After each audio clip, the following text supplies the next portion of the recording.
Atos dos Apóstolos, capítulo 2, versos 42 ao 47. Capítulo 2. E perseveravam na doutrina dos apóstolos e na comunhão, no partir do pão e nas orações. Em cada alma havia temor, e muitos prodígios e sinais eram feitos por intermédio dos apóstolos. Todos os que creram estavam juntos e tinham tudo em comum. Vendiam as suas propriedades e bens, distribuindo o produto entre todos, à medida que alguém tinha necessidade. Diariamente perseveravam unânimes no templo, partiam pão de casa em casa e tomavam as suas refeições com alegria e singeleza de coração, louvando a Deus e contando com a simpatia de todo o povo. Enquanto isso, acrescentava-lhes o Senhor dia a dia os que iam sendo salvos. Amém. Vamos orar. Ó Deus, obrigado, Senhor, pela leitura da Tua palavra. Obrigado pela liberdade que temos de poder ouvi-la, de podermos ser ministrados, honra que nós temos e que, infelizmente, nem todos podem ter. Obrigado, Senhor, por este momento em que o Senhor fala através da Tua palavra e nós possamos ouvir, não apenas com os nossos ouvidos, mas com o nosso coração, recebendo a Tua palavra como semente plantada em nosso ser, para dar muitos e muitos frutos que glorifiquem o Teu nome, Senhor. Fala, Senhor, porque precisamos Te ouvir. Em nome de Jesus. Amém.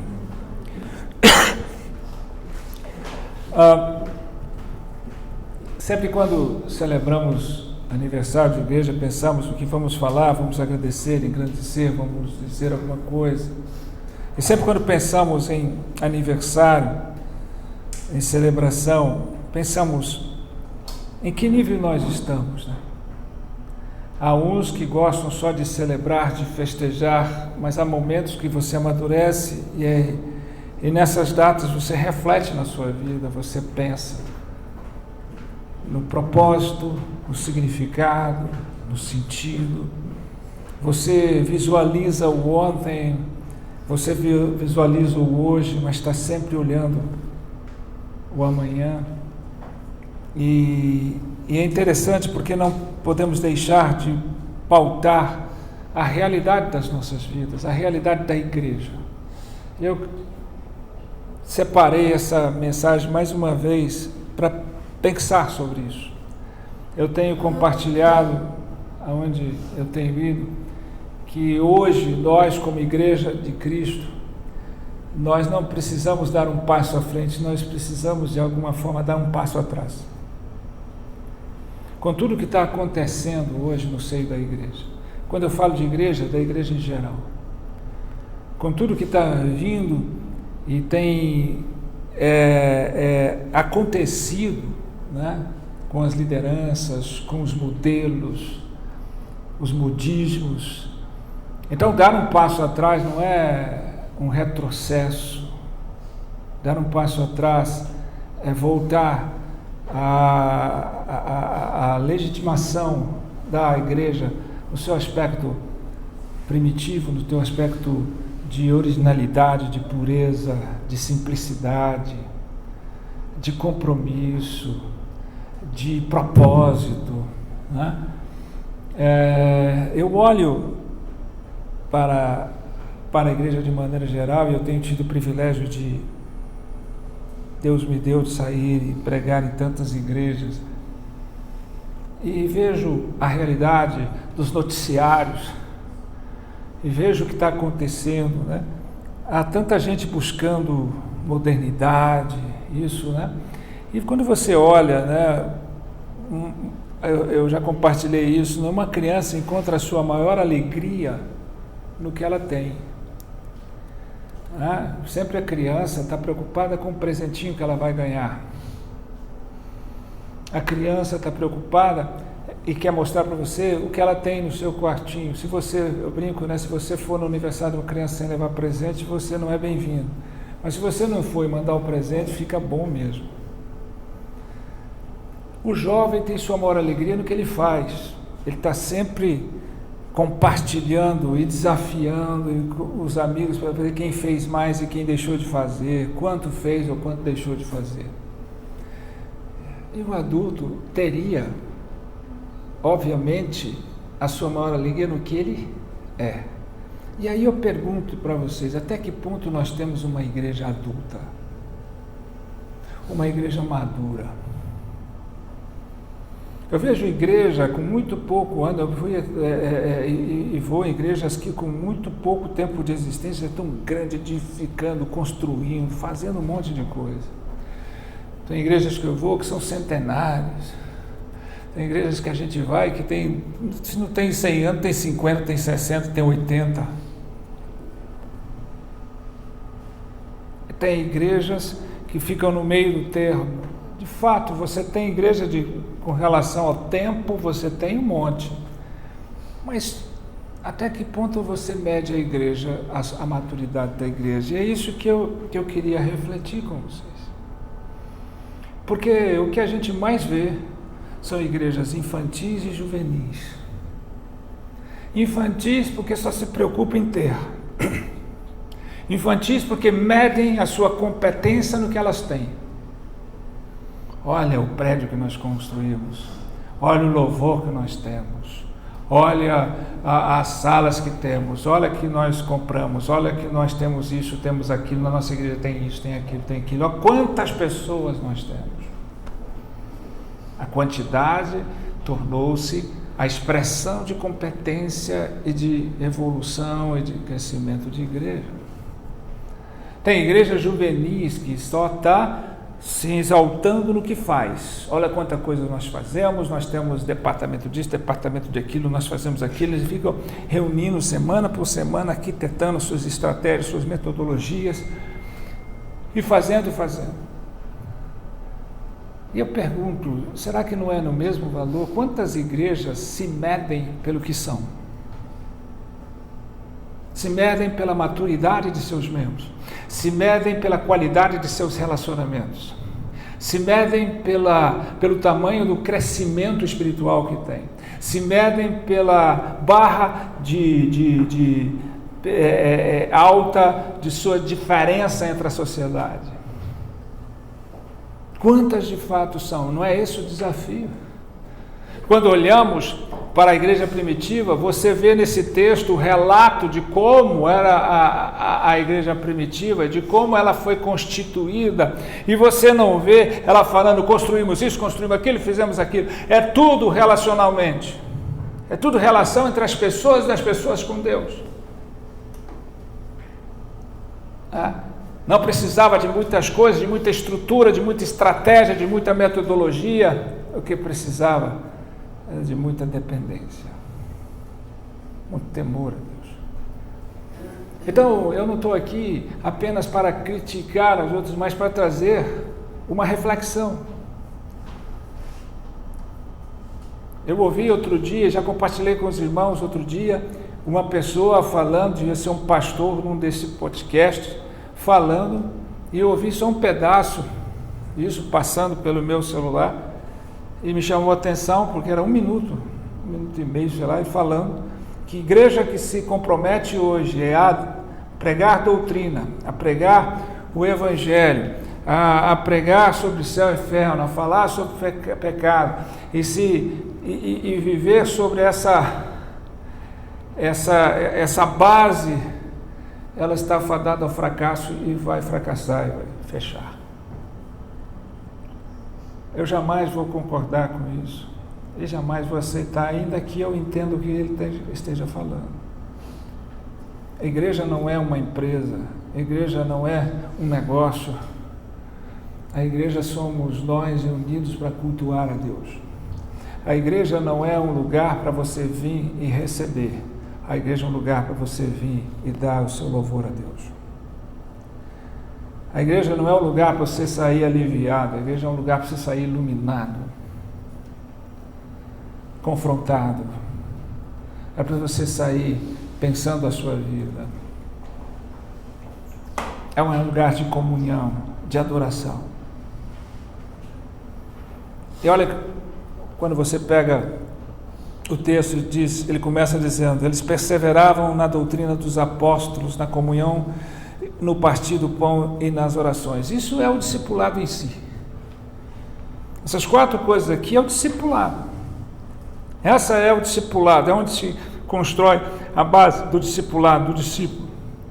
Primeiro, perseveravam na doutrina dos apóstolos. Perseveraram, A perseverança é você ter raiz profunda em si mesmo antes de querer fazer sombra para os outros. Que eles estavam ali sempre perseverando, aprofundando, indo mais longe, continuando, persistindo, nunca desistindo. Não havia tempos, era o tempo todo. E eles perseveravam na doutrina dos apóstolos. Mas você não pode falar de doutrina? Quantas igrejas hoje reconhecem a doutrina que é pregada no seu culto? Eu sei que as igrejas históricas, igrejas sérias, sabem exatamente a doutrina que é pregada. Mas hoje, uma grande parcela da igreja não sabe nem a doutrina que é ensinada. E doutrina é um ensino apostólico, do que os apóstolos ensinavam através da palavra de Deus, não do que certos adivinhos ou certas pessoas que chegam com modismo falam. É um ensino apostólico. É um ensino apostólico, é a doutrina dos apóstolos. Eu tenho que seguir. A igreja verdadeira, ela segue a doutrina apostólica. O ensino. Mas as pessoas, o que elas menos querem hoje é aprender. O pastor virou muito mais um administrador do que aquilo que ele foi chamado para ser pastor. O pastor foi chamado para pregar e ensinar o evangelho, não administrar. Isso cabe aos presbíteros, aos diáconos da igreja. Outra coisa, ele diz, perseveravam na comunhão. Tem que haver comunhão, tem que haver esse abraço, somos uma família, tem que haver uma comunhão verdadeira.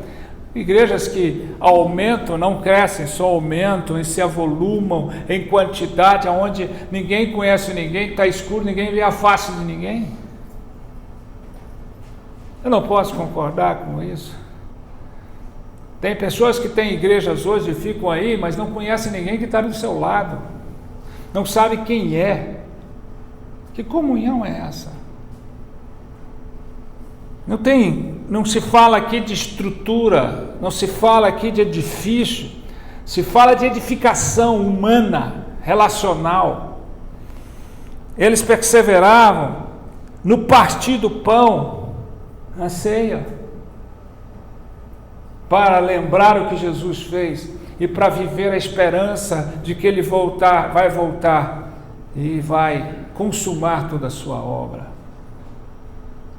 O memorial de Jesus, para que nunca se esqueçam disso. E nas orações, isso é o discipulado. E nas orações, oravam uns pelos outros, oravam juntos. Entendiam o valor da oração. Não eram pessoas pedintes e mendigos de oração, eram pessoas que oravam. Não eram pessoas que viviam pedindo, ora por mim, mas pessoas que sempre estavam prontas a orar uns pelos outros. E ele continua, Em cada alma havia temor. Isso é algo que, mas isso é lógico, tá vendo? O confessional todo mundo diz, mas a minha igreja faz isso. Todas as igrejas vão dizer a mesma coisa. A questão é se, na verdade, na prática, isso é prioridade. Havia temor. Uma das coisas que mais tem faltado hoje na igreja é temor a Deus. As pessoas não temem e nem tremem diante de Deus. É engraçado como as pessoas têm medo de morrer, medo de perder, medo de sofrer, medo de decepcionar, medo de frustrar, mas não tem medo de Deus. Não tem medo da mão de Deus, não tem medo da palavra de Deus, não tem temor e não tem tremor diante de Deus. Como Isaías diz, ai de mim que sou homem de lábios impuros, que vivo no meio de povo de lábios impuros. Chega diante de Deus no culto, o atributo mais importante de Deus, eu venho falando, é a santidade. Nós estamos diante de Deus para cultuar a Deus em santidade. Aonde está o temor de Deus hoje? Aonde está o temor de Deus se todo mundo está buscando um entretenimento? Se todo mundo está achando legal? Aonde está o temor de Deus na vida do crente? Quando Josué fala, servi ao Senhor com sinceridade e integridade, temei ao Senhor, serviu com sinceridade e integridade, né? Deixai os deuses dos heteus, dos amorreus, dos heveus e servir ao Senhor. Se não te parece bom servir ao Senhor, escolheis a quem se vai, eu e minha casa serviremos o Senhor.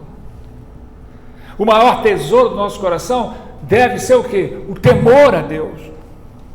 Esse deve ser o maior tesouro do nosso coração. Temor a Deus. Afinal, o chamado maior das nossas vidas é glorificar o Senhor e estarmos satisfeitos nele até a eternidade. Quanto temor nós temos? Quanto temor nós temos em nossas vidas?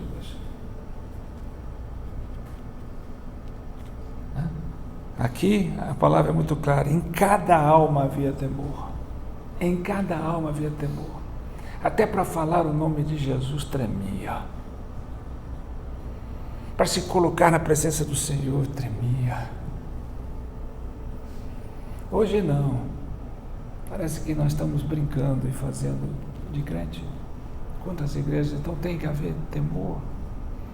Dar um passo atrás. Hoje parece que a onda é só amor, um amor destituído de justiça, destituído de correção, destituído de santidade, destituído de postura, é só amar. Onde está o temor? Não é a estrutura que é importante, é o coração de cada um de nós. Não é essa estrutura que vai para o céu.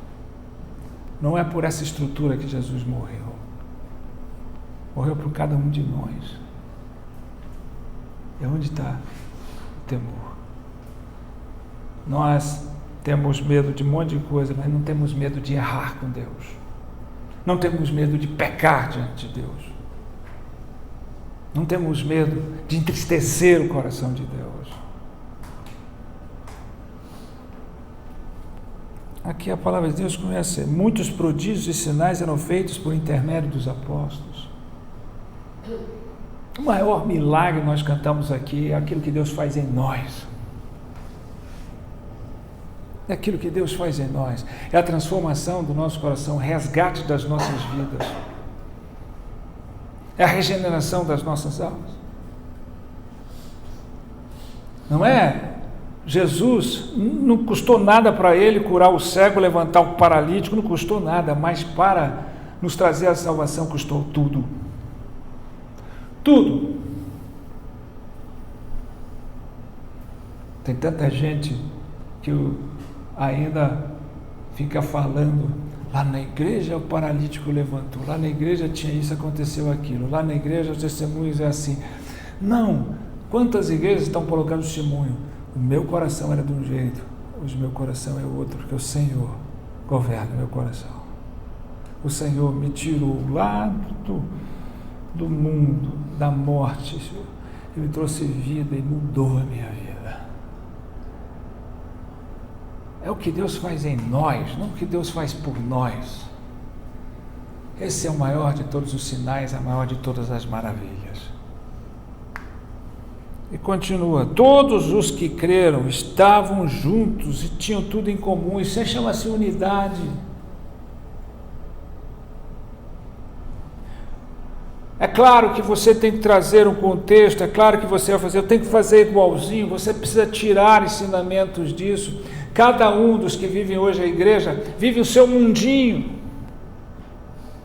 vive as suas particularidades. Está se preocupado com os seus, só com a sua vidinha, com o resultado da sua vida, e está esquecendo que nós temos em comum uma unidade. que Deus nos trouxe, e muitas vezes falhamos nisso. É um desafio para as nossas vidas, até que ponto nós estamos unidos com o amor de Cristo, sem discurso, mas com percurso. Vendiam as suas propriedades e bem distribuindo o produto em todos à medida que alguém tinha necessidade. Ah, pastor, então para eu ser igreja verdadeira eu tenho que vender tudo. Não! Mas que pelo menos você se desapegue do que tem e se preocupe com aquele que não tem. Que haja o mínimo de percepção da necessidade alheia. E a necessidade não é apenas material. Mas nós precisamos disso. E nós estamos longe disso. Tá? Quando eu olho para esse texto, eu fico imaginando como nós estamos distante a igreja hoje daquilo que ela é. De uma igreja madura, de uma igreja saudável, de uma igreja adulta. Isso é prosperidade verdadeira de todos, porque não é que todos eram igual, ou todos tinham tudo igualzinho, mas não havia o necessitado, porque sempre alguém estava olhando para aquele que está mais necessitado. Ou gente, alguém está necessitado, nós precisamos ajudar. Numa multidão, ninguém vê nada de ninguém. Está todo mundo ali por si. Continuando, ele disse: diariamente perseveravam unânimes no templo. Pronto, ele era o prazer de ir à casa do Senhor. Quando o salmista diz, o Salmo 122, versículo 1, diz: alegrei-me quando me disseram vamos à casa do Senhor. A alegria disso, a alegria de ir para o templo, a alegria de cultuar a Deus, a alegria de adorar a Deus. Para que eu possa adorar, de fato, a adoração, eu preciso eliminar os ídolos do meu coração, porque eu só me torno um verdadeiro adorador quando Deus é o centro da minha vida. Fora isso, é só cantoria. Se eu não eliminei os ídolos, é cantoria. Agora há pouco eu estava conversando com o senhor Oswaldo aqui sobre a questão, ele me contando de Abraão, e nós falando, né, que, concordando que ali, quando Abraão vai levar Isaac para o sacrifício, é a primeira vez na Bíblia que se fala em adoração.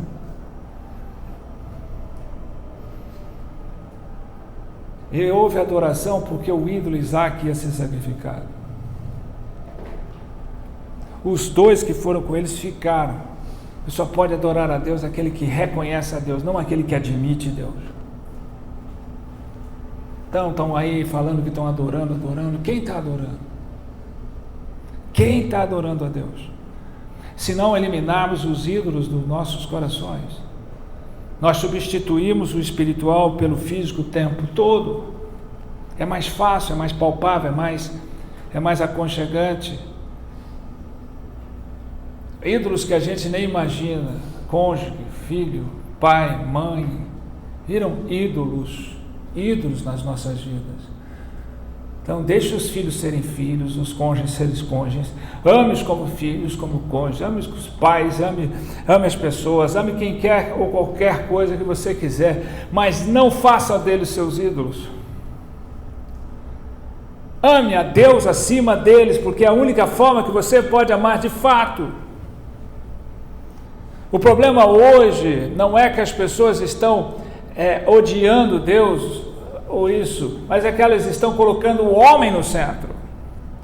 Agostinho já falava no século IV, ama muito pouco quem ama qualquer coisa junto com Deus e não a partir dele ou por causa dele.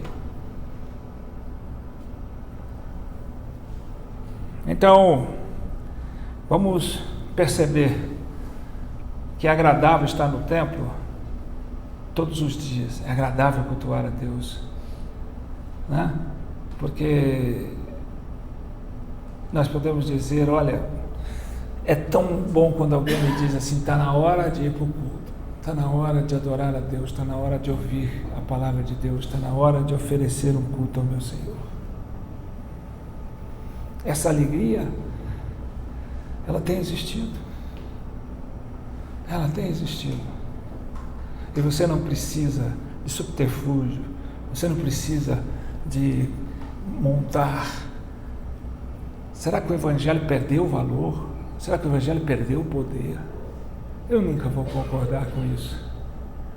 Quer dizer que para eu ver as pessoas voltando-se para Deus, as pessoas se entregando a Deus, eu tenho que pintar a igreja de preto, eu tenho que encher de luz, eu tenho que colocar uma banda do tamanho de não sei o que, eu tenho que buscar estratégias que atraem os jovens, que atraem os casais, que fazem isso, que fazem aquilo.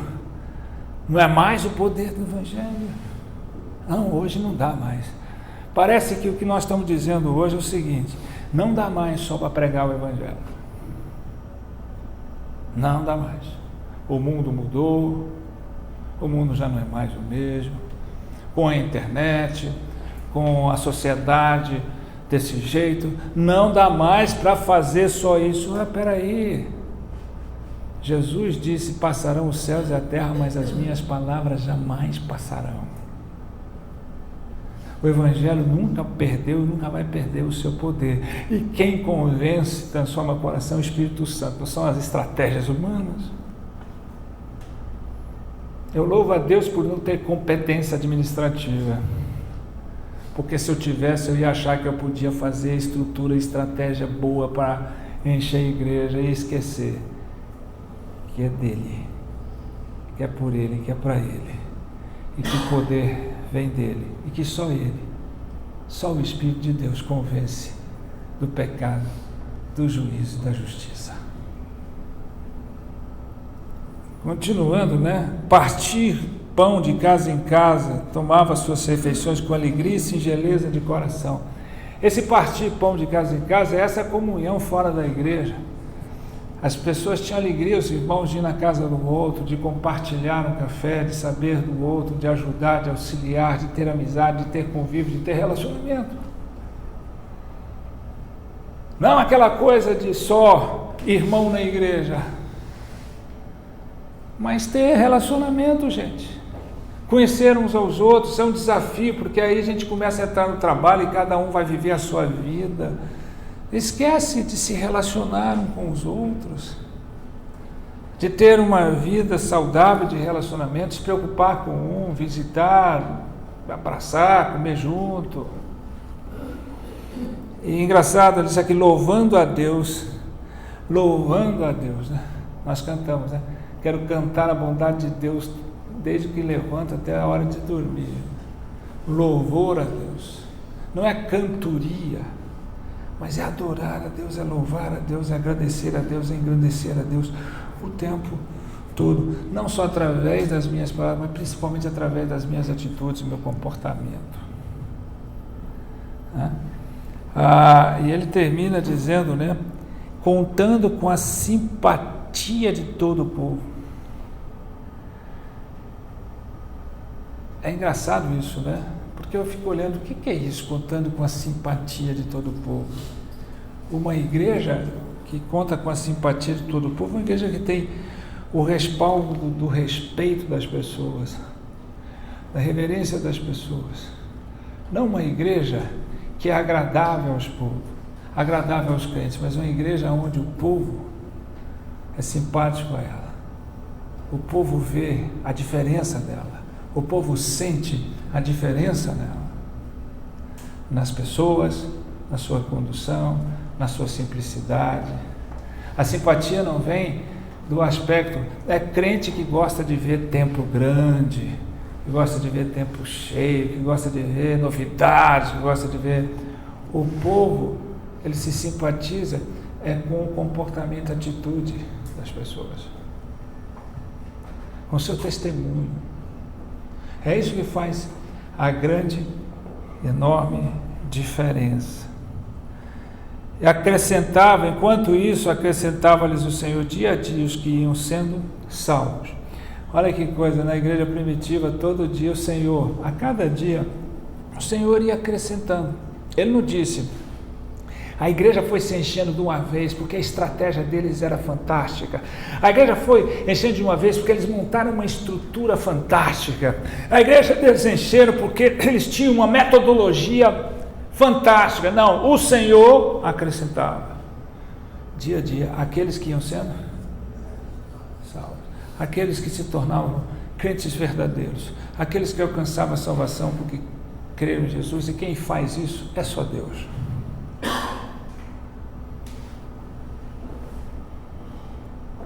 Por que temos que ter na nossa doutrina? Porque aqui na doutrina se ensina algo que resume tudo. Toda a glória é do Senhor. Toda a glória é de Deus. E aquele que tenta tirar minimamente a glória de Deus, ele já está roubando a glória de Deus. Nós não temos glória nenhuma. Glória nenhuma. A glória pertence a Deus. Pastor, nós vamos crescer? Sim, devemos crescer, como o apóstolo Pedro diz lá na carta dele, no capítulo 3, versículo 18, ele diz, a última coisa que Pedro escreveu: crescei na graça e no conhecimento do Senhor e Salvador Jesus Cristo. Crescei na graça. É a graça o poder transformador, é a graça o poder restaurador, é a graça o poder controlador que governa os nossos corações. Nós carecemos de graça o tempo todo e precisamos crescer na graça e não ficarmos no mesmo estágio. Crescer no conhecimento. Meu povo será destruído por falta de conhecimento. Hoje nós temos uma boa parcela da igreja aqui vindo nos estudos na terça-feira. Há um interesse, há uma motivação das pessoas. Isso é ótimo. Precisamos aprender. Não preciso conhecer, precisa conhecer. Né? Como diz, né? A igreja adulta, a igreja madura, primeiro, ela tem que ter um senso profundo de pecado. O crente hoje em dia ele tem pouco senso, um senso muito raso do pecado, do que o pecado fez com a vida dele, do que o pecado faz com a vida dele, do que o pecado destrói a vida dele. Ele fica olhando para as coisas que estão acontecendo e não percebe que é o pecado que está julgando aquilo. Vai procurar um monte de perito para resolver o problema psicoemocional e tudo, e na maioria das vezes não percebe que é o pecado. Não é a situação que ele está vivendo, mas a condição do coração dele que está provocando aquilo. Hoje, quando eu aconselho, chamo a pessoa e vão falar, não vou resolver a sua situação, não vou olhar para ela, vou olhar para a condição do seu coração, porque é nela que está a causa de tudo isso. Na maioria das vezes. Existem situações circunstanciais, mas a maioria dos nossos problemas são causados por nós mesmos, pelo pecado, pelo senso raso que nós temos do que o pecado faz nas nossas vidas. Temos também uma fé muito frágil, ainda que a gente fale de fé. A igreja hoje precisa ter uma fé mais forte, mais robusta, mais verdadeira. Uma fé que te transforma, uma fé que faz com que você saiba lidar com todas as coisas e saber que Deus é soberano e está no controle da sua vida. Não uma fé de acreditar que Deus vai melhorar a sua vida, uma fé como recurso de vida, mas uma fé como estilo de vida. Temos que ter um amor mais abrangente. Uma igreja adulta tem um amor mais abrangente e ela deixa de ter amor só para a sua família, só para o seu mundinho. E ela passa a largar as suas fronteiras e amar as pessoas. Afinal de contas, no céu não vai haver famílias, vai haver família. No céu não vai haver casas e ruas distantes, vai haver uma casa, onde a família de Deus vai viver na eternidade, junto com o Pai. Temos que ter uma esperança mais iluminada. Uma igreja adulta tem uma esperança mais iluminada, não só essa esperança de que tudo vai dar certo e de que minha vida vai melhorar aqui, e de que o que me resta é ter uma vida melhor aqui. Se tudo que está em nós se restringe a essa vida aqui, o apóstolo Paulo diz, nós somos os mais miseráveis dos homens. Toda a nossa fé não tem sentido algum. Nós já sabemos, nós somos, como crentes, aqueles que sabem o capítulo final da nossa história.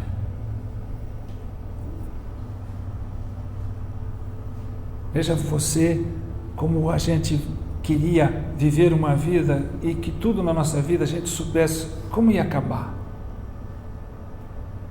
Como ia dar? Qual será o final da nossa história? É isso que todo ser humano pensa. Como é que vai ser o final da minha história? A nossa história, a pequena história, na história maior do Senhor. Do livro da história da vida que o Senhor tem e fez. E nós sabemos o final da nossa história, só dá uma olhadela na eternidade. Nós sabemos o final da nossa história. E quando a gente está passando por problemas e situações, a gente devia pensar assim: eu não sei quando vai acabar, eu não sei como é que vai chegar isso, mas eu sei o final da minha história, eu dou uma olhadela na eternidade e eu passo a ter mais força para enfrentar as dificuldades do hoje. Porque nós temos o privilégio, Deus não só nos colocou no livro da vida, no livro da sua história, Deus já nos deu o final dela. Então a nossa esperança é mais iluminada. Ela não é aquela esperançazinha apagada de quem só tem uma coisa na vida: realizar um sonho, ou suprir uma necessidade, ou resolver um problema. Ela nos chama a muito mais. E por último, né, uma igreja adulta é aquela que tem uma espiritualidade definida. Não se pode chegar diante do povo e dizer assim: eu não sei. Como é que é a sua espiritualidade? Como é que é a sua doutrina? O que você pensa? Como é que você entende? Não sei. Eu tenho Jesus. Eu não preciso saber dessas coisas. Precisa. Você não precisa de teologia para ter Jesus. Você precisa de teologia correta para não ter um Jesus falso. Para não ter qualquer Jesus que as pessoas entendem. E como você conversa com as pessoas que acham que tem Jesus e diz assim: cada um tem Jesus à sua maneira. Parece que Jesus é um monte de gente. Ele não é único. Então é um Jesus para cada um. Eu tenho Jesus que eu quero, você tem um Jesus que você quer. Então tem o Deus que criou os homens e o Deus que os homens criaram. Cada um cria o seu. Esse Jesus não é o Jesus, só existe um Jesus. O Filho de Deus, o Verbo, aquele que habitou em nosso meio, que morreu e ressuscitou e está sentado à destra de Deus Pai. Aquele que disse: eu sou o caminho, a verdade e a vida, ninguém vem ao Pai senão por mim. Só existe um Jesus. Não existe um monte de Jesus, né? Como quando as pessoas idolatram um monte de coisa diferente. Não, só existe um Jesus. Só um por quem se pode chegar a Deus. Então, precisamos ter essa igreja adulta. Eu louvo a Deus por esse tempo de vida, de existência, tantas coisas que nós aprendemos, tantas coisas que nós passamos. E uma coisa é real, né? Ela difere das outras, porque o segredo hoje das igrejas é... Aí quando me perguntam: você quer uma igreja? Você não queria uma igreja maior? Não, eu sempre quero, cada dia mais, uma igreja melhor, não maior. Porque se ela for melhor, o Senhor se encarrega de colocar a cada dia aqueles que vão sendo salvos. Pastorear corações e não dirigir uma indústria, uma coisa desse tipo, né? Não me sinto jamais frustrado, decepcionado, me sinto edificado com esses anos todos. Aprendi. Uma das coisas que eu mais aprendi é olhar a minha pecaminosidade, olhar o quanto eu necessito ser transformado, o quanto eu necessito ser capacitado por Deus e o quanto eu necessito da graça dele.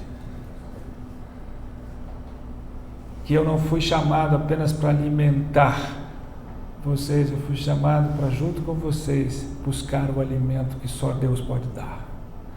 Que eu vivo numa igreja que a glória é do Senhor, não de homens. Que o culto é para Deus, não para as pessoas.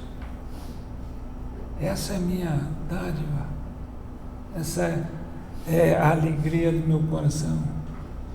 nesses anos que a gente teve muita luta, muita coisa, e Deus vai dando aquilo que é necessário para que a gente tenha tudo do melhor, sem precisar inventar moda, sem precisar criar contextos novos.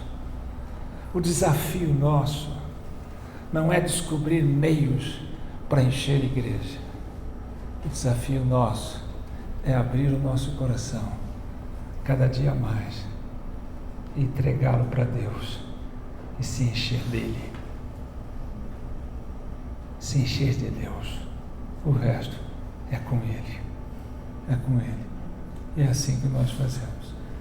Uma igreja cheia de Deus, não importa a quantidade de pessoas que ela tenha. Uma igreja compromissada com Deus, aliançada com Deus, comprometida com Deus, comprometida com a Tua Palavra, com o Evangelho. Uma igreja que não troca caráter por estrutura e estratégia.